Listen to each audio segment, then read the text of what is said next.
ضروری باتیں ہو گئی ہیں، کیونکہ ہمارے آئین میں لکھا ہوا ہے کہ قرآن اور سنت سپریم ہے. تو قرآن ایک آیت ہے کہ لا یسأل عما یفعل وهم یسألون، خدا جو کرے گا اس سے کوئی نہیں پوچھ سکتا، لیکن باقی سب لوگوں سے پوچھا جائے گا، وہ جواب دہ ہوں گے. اب یہاں پر کچھ لوگوں کو جواب دہی سے نکالا جا رہا ہے، استثناء دیا جا رہا ہے کہ یہ جو کریں گے حتی جرم سرزد ہو ان سے اس کی جواب دہی نہیں ہوگی. خدا تو ظلم نہیں کرتا، ہمارا وہ قبل اللہ الحبیب، خدا چونکہ ظلم نہیں کرتا، کسی ظلم نہیں کرتا، لہذا وہاں استثناء کی مسئلہ نہیں ہے. تو یہاں پر کیا صورتحال بن گئی ہے کہ اگر یہ ظلم کریں، قتل کریں، لوٹیں، دھکے ڈالیں، جو دل کچائے کریں، ان سے آپ نہیں پوچھ سکتے. پاکستان کے عوام کو یہ بات جان لینی چاہیے کہ آپ جو بھی یہ کریں گے نا اس استثناء کی روشنی میں، کیا مرتے دم تک ان سے کوئی نہیں پوچھ سکتا، یہ خدا بن رہے ہیں. اسی طرح سے جو آرٹیکل 243 ہے اس میں یہ جو ختم کر رہے ہیں joint chief of staff committee کے چیئرمین کے عہدے کو، اور آرمی چیف کو تمام فورسز کا کمانڈر بنا رہے ہیں، سب ان کے نیچے آ جائیں گے، ایئر فورس، نیوی اور بری فوج. اب آپ دیکھ لیں، تھوڑا سا میں مثال دیتا ہوں آپ کو. 2019 میں جب انڈیا نے بالاکوٹ پر اٹیک کیا تو میٹنگ ہوئی، تو اس کو جواب دینا چاہیے. تو اس وقت کے آرمی چیف نے کہا کہ ابھی ہمیں انتظار کرنا چاہیے، جائزہ لینا چاہیے. لیکن ایئر فورس کے چیف نے کہا کہ ہم نے جواب دینا ہے، اور جواب دیا انڈیا کو. اب آپ ایسا کر رہے ہیں، ساری کی ساری پاور ایک بندے کو دے رہے ہیں اور اسی کو سب کا ہیڈ بھی بنا رہے ہیں، اور تا حیات ان کو امیونٹی بھی دی جا رہی ہے. یہ ایک اور خدا بنانا ہے جس کے پاس ٹینک بھی ہوگی، توپے بھی ہوں گی، گولیاں بھی ہوگی، فورس بھی ہوگی، سب کچھ ہوگا. جن کی سابقہ تاریخ دیکھ رہے ہیں، ایوب خان صاحب آئے، پاور تھی، مارشل لا لگایا، ضیاء الحق نے مارشل لا لگایا، یحییٰ خان نے ملک توڑنے میں باقاعدہ رول پلے کیا. یہ پاور ہے. پاور کے اوپر اگر چیکس نہیں ہوتے، کنٹرول نہ ہو، تو انسان فرعون بن جاتا ہے، پھر ہر سر اٹھانے والے کا سر کچلتا ہے. جس اس کی پاور کو تھریٹ ہو جائے، اگر پتا چلے بچہ پیدا ہوگا نا، اس کو مروا دیتا ہے.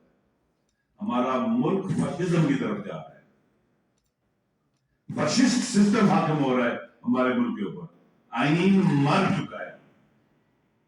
ان کے پاس 2/3 اکثریت ہے، سینٹ میں بھی ہے، اور نہیں تو بنا لیتے زبردستی. 26ویں زمین میں کیا تھا، حریص ہے پاور کے. غلط راستے پہ چلے ہیں، چلتے چلتے چلتے چلتے مکڑی کے جیسے اپنے ان کی جال بناتی ہے، بناتے بناتے بناتے بناتے اسی میں پھنس جائیں گے. یہ سمجھتے ہیں کہ یہ ان کے لیے طاقت، ان کو طاقت دیں گے. نہیں، خدا کا بھی نظام ہے، یہ ان کے لیے مکڑی کا جالا ثابت ہوتا ہے. یہ اپنے ارد گرد ایسی دیوار کھڑی کر رہے ہیں جہاں یہ سانس بھی نہیں لے سکتے. پاکستان کے عوام کی ذمہ داری ہے، ہم سب کی ذمہ داری ہے کہ اس آئین پر جو حملہ ہوا ہے اور جو آئین کو قتل کر دیا گیا ہے، اس کے خلاف اٹھیں.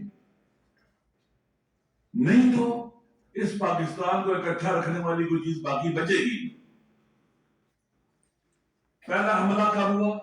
باقی ماضی کو چھوڑتے ہیں، 2024 میں دیکھیں. 8 فروری کو اٹیک کیا، عوام کہہ کے رائے دہی پر ڈاکہ ڈالا، لوٹ لیا ان کا مینڈیٹ عوام کا. یہ ڈاکو.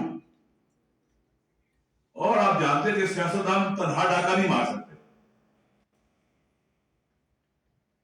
ایک ڈاکوؤں کا کیا کہتے ہیں کہ گروپ بن گیا، گروپ کہتے ہیں مافیا. یہ مافیا ہے ڈاکوؤں کا، جس نے فارم 47 کے تحت حکومت بنائی، اور اس کے بعد پھر ایک اور غلطی 26ویں میں نہیں کرنی. پھر آپ دیکھ رہے ہیں، اور سپریم کورٹ اور ہمارے جو عدلیہ ہے اس نے بھی جو رول پلے کیا ہے نا بڑا ظالمانہ رول پلے کیا ہے. انہوں نے جو آئین اور قانون کی حفاظت کرنی تھی انہوں نے آئین شکنوں کا اور قانون توڑنے والوں کا ساتھ دیا اور ایک جماعت سے پہلے اس کا مینڈیٹ چھینا پھر اس کے بعد اسپیشل سیٹیں چھین لی اور ان کی 17 والوں کو 2 تے اکثریت دے دی. عوام دیکھ رہے ہیں آپ کے ہر قدم جو اٹھاؤ گے انلیگل انلیجیٹیمیٹ ہم اس کو نہیں مانتے. جیسے خان صاحب نے کہا ہم اپنے ارادے سے اپنے وطن سے محبت آئین اور رول آف لا سے عشق وہ ہمیں یہاں لے کے آیا اور اہل وطن کے حقوق کے لیے ہم مر جائیں گے جھنجٹ نہیں گے کچھ بھی ہو جائے بھی جھنجٹ نہیں گے. اس طرح کے اقدامات کو دیکھ کر چپ رہنا بزدلی ہے. اس طرح کے ظلم کو اور وطن کی کشتی کو جیسے خان صاحب کہہ رہے تھے کہ یہ آخری جو ہے نا آواز آ رہی ہے کہ ہمیں بچاؤ آئین پاکستان کہہ رہا ہے بچاؤ ہمیں. لہذا اس وقت اگر ہم چپ رہتے ہیں تو میرے خیال میں اس کا مطلب ہے کہ ہمارا اپنے وطن سے پاکستان سے آئین سے قانون سے اپنی اندر نسل سے کوئی تعلق ہی نہیں. جناب جو بھی اس وقت طاقتور ہیں جو بھی یہ کام کر رہے ہیں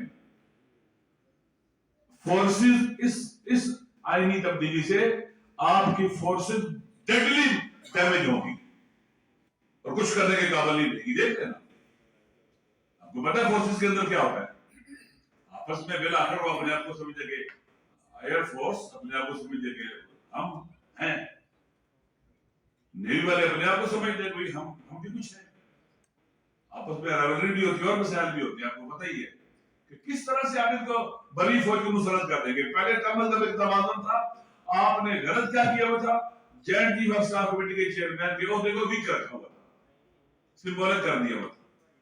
آپ اس کو طاقتور کرتے باری باری چیزوں فورسز کے بندے وہاں پر آتے ایک تعادل اور توازن باقی رہتا اچھا کوارڈینیشن ہوتا.